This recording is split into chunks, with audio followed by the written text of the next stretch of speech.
importantly, the first ever New York Times E.S.O.L Teacher of the Year, Ellen Bush.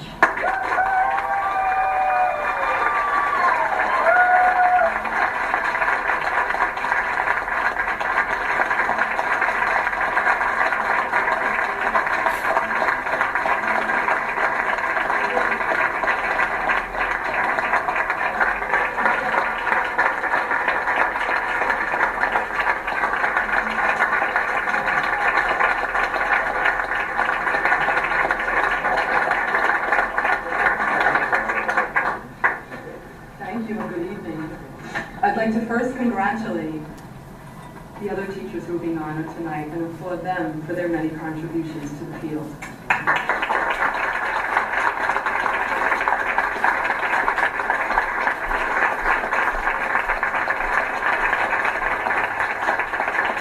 And I'd really like to thank the New York Times for this award, for the money, for this celebration, which is wonderful. I can't wait to eat the food later on. And the full page ad in the Times. I was starting to think I'd be standing up here with a bronze copy of the New York Times. So one day it might be the Oscar. But really, in all seriousness, I'm thrilled. I'm so thrilled to be the first recipient of the New York Times E.S.O.L Teacher Year of the Year. And as was said, I'm a native New Yorker, and I'm very proud to say that I was born and raised in New York. And so I take particular joy in knowing that a newspaper I grew up with is honoring me and the work that I do. And I'd like to tell you a little bit about the work that I do.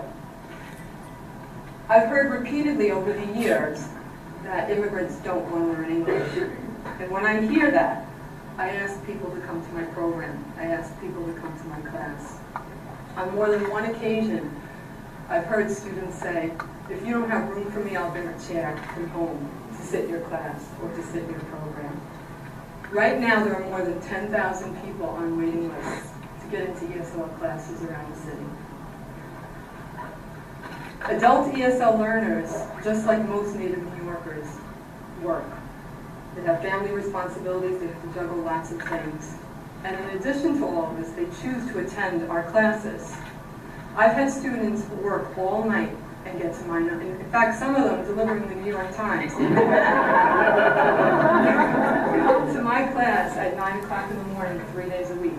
And I wonder how many of these immigrant critics would be able to do all that my students do.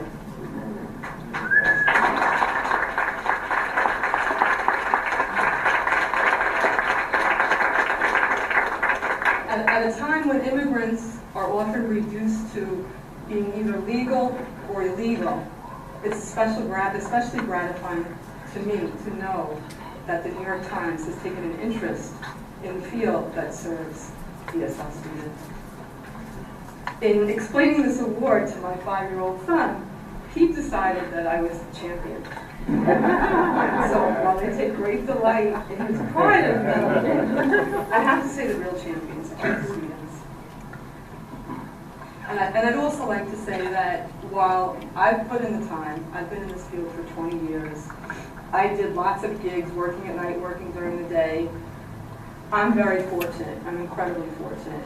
I love and believe in the value of the work that I do. I have the best boss, named Dick, who nominated me. Thank you very much.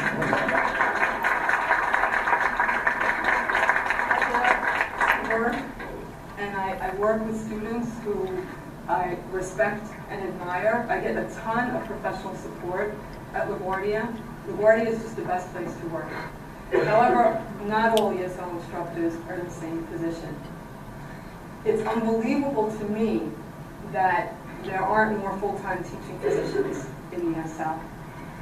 And as a result, these teachers are teaching in multiple programs, and they don't get the professional support or respect that they deserve. ESL is not simply, the value of ESL is not simply for immigrants, it's for all New Yorkers. And access to ESL classes is really a quality of life issue that I believe will affect society. It affects it today and will affect it for many generations to come. And so it's my hope that if a newspaper as prestigious and widely read as the New York Times can recognize the value of the work that we do, I would hope that the rest of this great city would. So,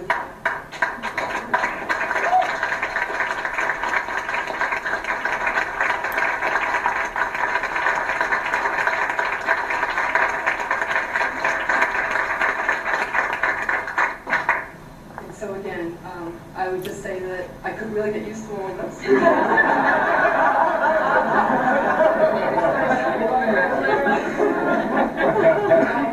I'm grateful. I'm really grateful to the New York Times for recognizing the work that I've done for 20 years and plan on doing for the next 20. Thank you.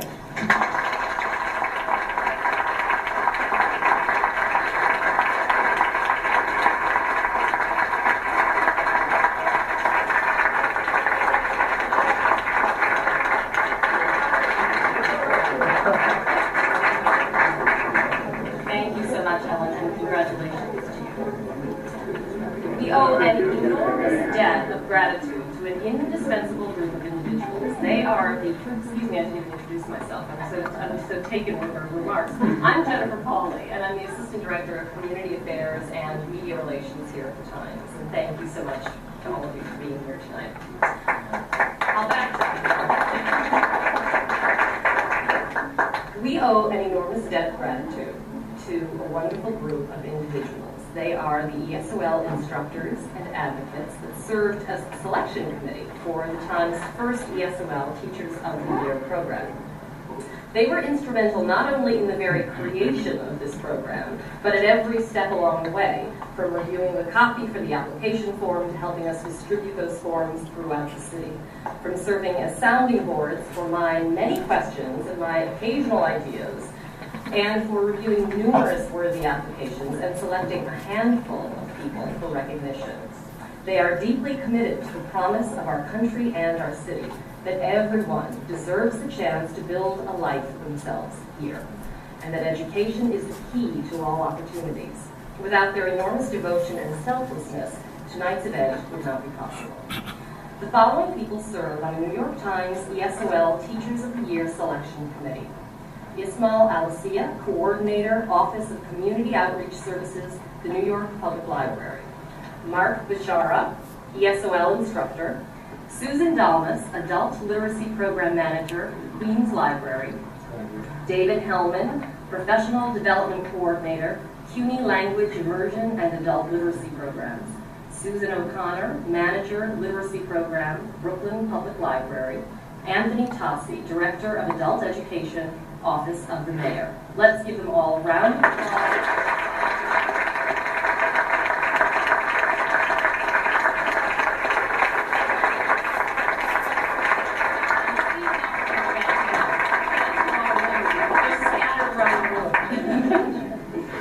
I'd also like to give a very special thanks to Mark Bishara, who also wrote the New York Times curriculum guide for ESOL teachers that is now on our ESOL website.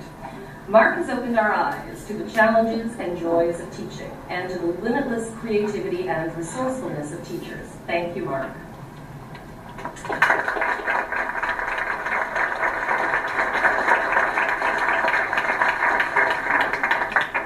Now, it is my great pleasure to recognize 4 outstanding ESOL teachers. Please come up to the podium when I call your name to receive your certificate and gifts from the Times.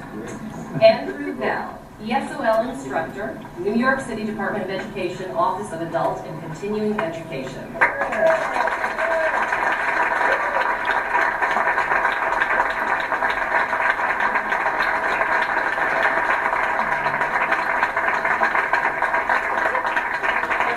Andrew was nominated by a colleague, Anna Corey, who wrote of his innovative use of current technology in his classes and his commitment to helping students become independent learners who keep learning and broadening their horizons long after they've left his classroom.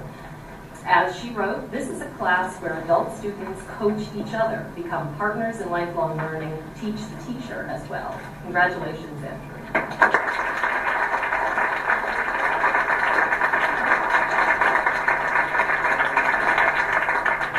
Lee J. Favors.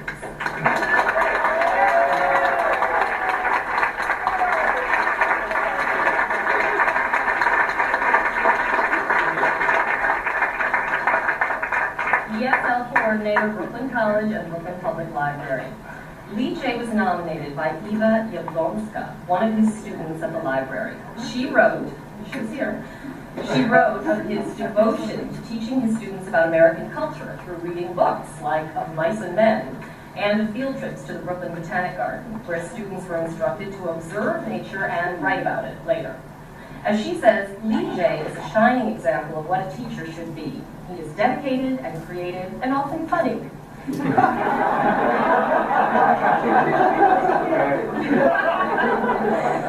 treats us with respect and humor, and at the same time, he guides us gently along and ensures our progress. Congratulations, Lee J.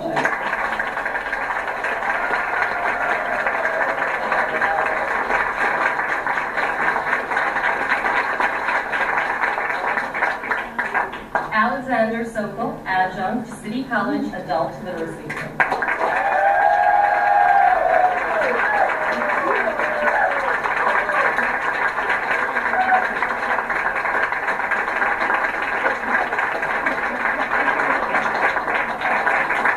Alex was nominated by his student, Miguel Parado, who described his great talent for teaching, but also praised his ability to inspire his students, constantly reminding them that there is no limit to how far they can go and what they can achieve if they work hard.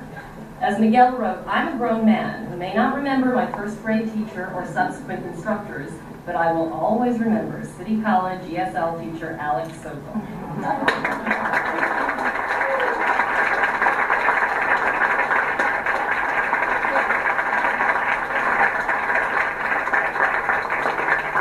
Miguel wrote, "Even with an accent, I'm very confident speaking English."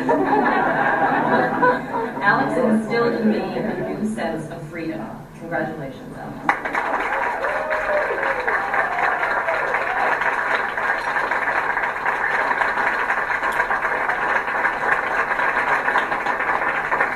Beta Vergara.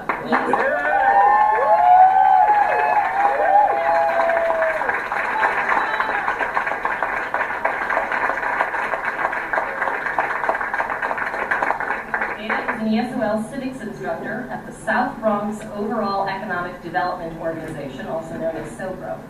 Beta was nominated by Maria Cronin, the director of adult education at SOBRO, who wrote about the cooperative learning he promotes in his classroom, enabling students to teach each other as well as learn. She also described his total devotion to his students, citing the long hours he puts in both as a paid teacher and as a volunteer, and his determination to make everything that is discussed in the classroom relevant to his students' lives.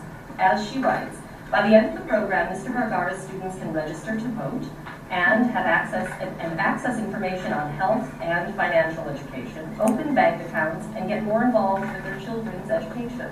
In short, pursue their American dreams. Congratulations.